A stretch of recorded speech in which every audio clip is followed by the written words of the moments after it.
Uncle दूसरी चीज मैं आपसे पूछना चाहूंगा जी। कि आप पहली बार श्री माता जी को मिले, पहली बार ही ऐसा हुआ कि श्री माता जी ने आपकी तरफ देखा। अंकल इसके बाद का कोई ऐसा एक्सपीरियंस जो आपके सबके साथ शेयर करना चाहें, जहां आप श्री माता के साथ मिले हो और आपको बिल्कुल आपके दिमाग पे उसका इम्प्रेशन पड़ गया हो, आपको याद हो वो चीज हमेशा, ऐसी कुछ? दुष्यंत जी, मेरे साथ जो सबसे अच्छी एक चीज रही है कि वेरी फर्स्ट डे जब मैंने श्रीमाती को देखा ट्रेन में, तो मुझे एक अंदर से फीलिंग रहती थी कि समथिंग मिसिंग। और श्रीमाती को देखने के बाद लगा कि नहीं, यही है जो मेरे से अलग है। वो फीलिंग उस दिन खत्म हो गई।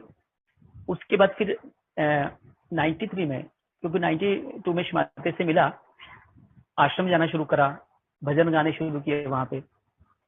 तो सब लोग बोलते जल्दी आप श्रीमाती के सामने गाओगे।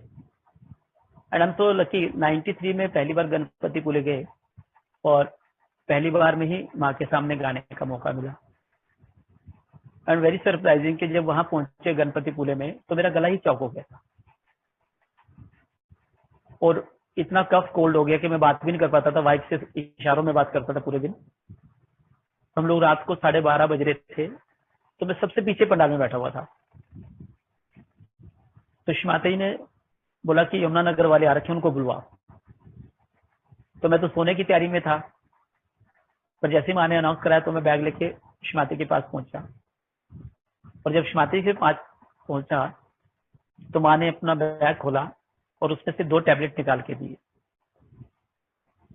बोले बेटा आप ले लेना।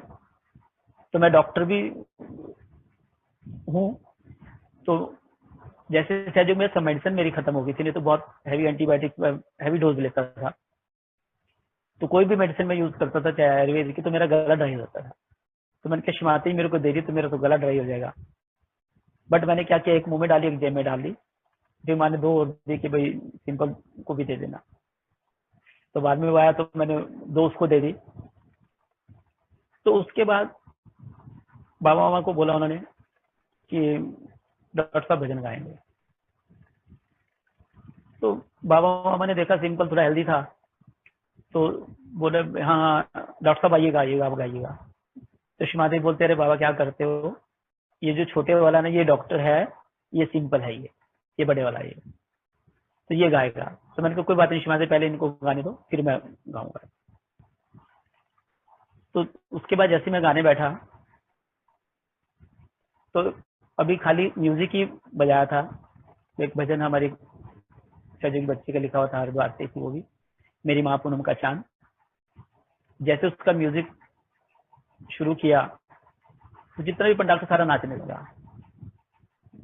और जो मेरा गला चौक था, जैसे गाना शुरू कर बिल्कुल नॉर्मल जैसे गा रहा हूँ, और श्री माता जी स्माइल करते रहे, मैं गाता गया।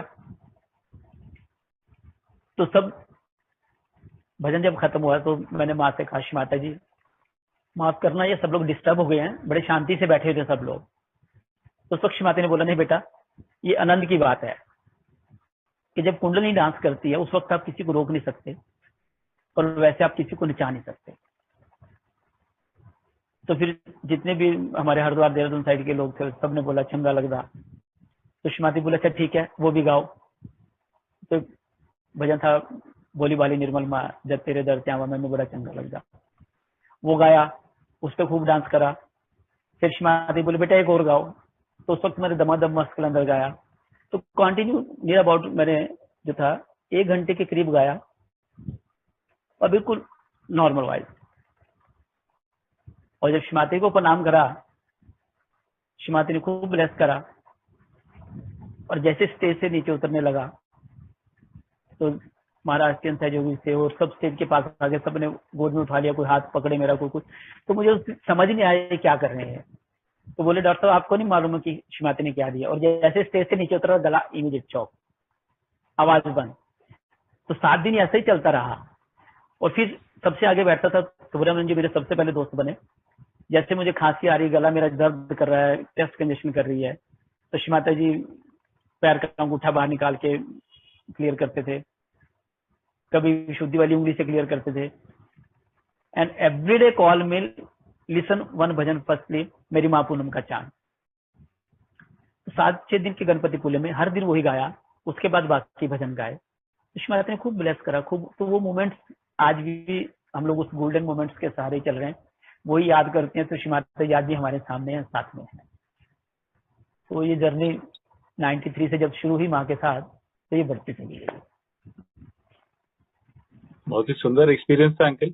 अंकल मैं क्लैरिफिकेशन ले रहा हूँ कि रोज गला हाँ। चौक होता था और रोज श्रीमाता जी ठीक करती थी, रोज होता था अंकल जी ये जी जी जी सातों दिन बस? लेकिन 3 दिन म्यूजिक गाते टाइम कोई बिल्कुल प्रॉब्लम नहीं आती थी अंकल? No problem. 3 दिन तो ये था कि भाई 3 दिन तो शिमाती ने अपना बैग खोल के 2 टैबलेट दी मेरे को, तो 3 का मतलब 6 दिन हो गए वो। तो अब मेरे को रियलाइज होता ना कि जो शिमाती ने दिया था मुझे, तो 6 का मतलब 6 टैबलेट देने का मतलब था कि 6 की 6 चक्कर क्लियर करना। तो मैंने 3 खाई, 3 जेब में डाल के रखी। तो वो बाद में समझ आया कि वो क्या कर रहे थे वो। और एवरीडे कॉल में शिमाता जी, और अपने पास बिठाते थे, भजन का मतलब समझाते थे। 93 में ही जो एक सबसे अच्छी बात क्या हुई, अरुण आप्टे जी, आप लोगों ने उनके देखा या नहीं देखा, आप लोगों ने भजन आप लोगों ने सुने होंगे, अरुण आप्टे जी को आप लोगों ने सुना होगा, बहुत अच्छे हमारे कलाकार रहे हैं वो भी 93 में आए थे शिमाती गणपति पुणे में। तो शिमाती ने मुझे बोला, बेटा ये बहुत अच्छा गाते हैं, सुनना इनका। मैंने कहा जी शिमाता जी। तो शिमाती चेयर पे बैठे थे अपने, तो मैं बिल्कुल शिमाती के साथ बैठा हुआ था। तो शिमाती ने उनको बुला के पूछा, अरुण आपने कब गाना है? तो बोले शिमाती मैंने कल गाना है। तो माँ बोलती, बेटा कल सुनना जरूर इनको। तो जैसे ही वो आए, तो माँ ने अपने पास के मेरे को बुला लिया, तो उन्होंने भजन गाया। माँ को बहुत पसंद था वो, सैया नी कस गए मैना लड़ी थी, सर को झुकाए मैं चुपके खड़ी थी। तो शिमाती बोलते हैं, बेटा आपको मालूम है ये भजन जो है इसका मतलब मालूम है? मैंने कहा जी शिमाता जी। तो एक पिक्चर में गाना भी आया था जब हम लोग उस टाइम में थे, तो खूब रेडियो पे चलता था ये। तो मैंने कहा शिमाता जी ये तो हस्बैंड वाइफ का झगड़ा होता है, हस्बैंड घर से बाहर निकलता है, पीछे से गाना चलता है, सैया नी कस गए मैना लड़ी थी। तो शिमाती खूब तेज से बोले, बेटा इसका मतलब ये नहीं है, इसका मतलब आपकी आत्मा से है। आत्मा जो परमात्मा का प्रतिबिंब है, वो सबका साई एक ही है। आप आत्मा से फाइट नहीं करते जब आत्मा शरीर को छोड़ती है। तो बाबा कबीर की बेटी का लिखा हुआ भजन है ये। तो वो गाते चले गए, शिमाती समझाते चले गए। तो हर दिन शिमाता जी मतलब कि वर्क करते थे, हर दिन शिमाता जी बुलाते थे। सिर्फ वो गणपति पुले मेरा 93 का तो यही रहा कि 7 के 7 दिन में गला चौक, रात को शिमाती ने बुलाना, भजन गुआने, नीचे उतना फिर वैसे। तो सब लोग सहयोगी यही मोटिवेट करते थे कि नहीं शिमाता जी बहुत काम कर रही है आपके ऊपर, और बहुत अच्छा होगा, जितना भी कार्बन सब खत्म हो रहा है। वो मैंने उस मोमेंट को भी एंजॉय करा। बहुत अच्छा लगा सुन के अंकल। ये जो गोलियां थी हाँ, अंकल, ये गोलियां हमको भी मिल जाए तो बहुत अच्छा हो जाए।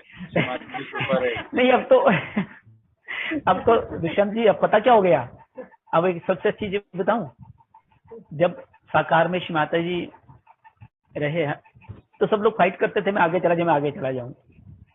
और अभी तो निराकार में शिमाता जी हैं, हर एक सहयोगी के अंदर शिमाता जी बैठी हैं। अगर 1000 लोग माँ के सामने बैठते तो शिमाता जी मल्टीप्लाई 1000 में हो जाते हैं, सबके अंदर एक माँ बैठी है। कहीं भी इधर उधर होने की जरूरत नहीं है, कुछ भी खाने की जरूरत नहीं है, कि जब देने वाली अंतस में है तो कुछ की जरूरत नहीं है। तो तब से मैंने कोई मेडिसिन मेरी 0 के बराबर है।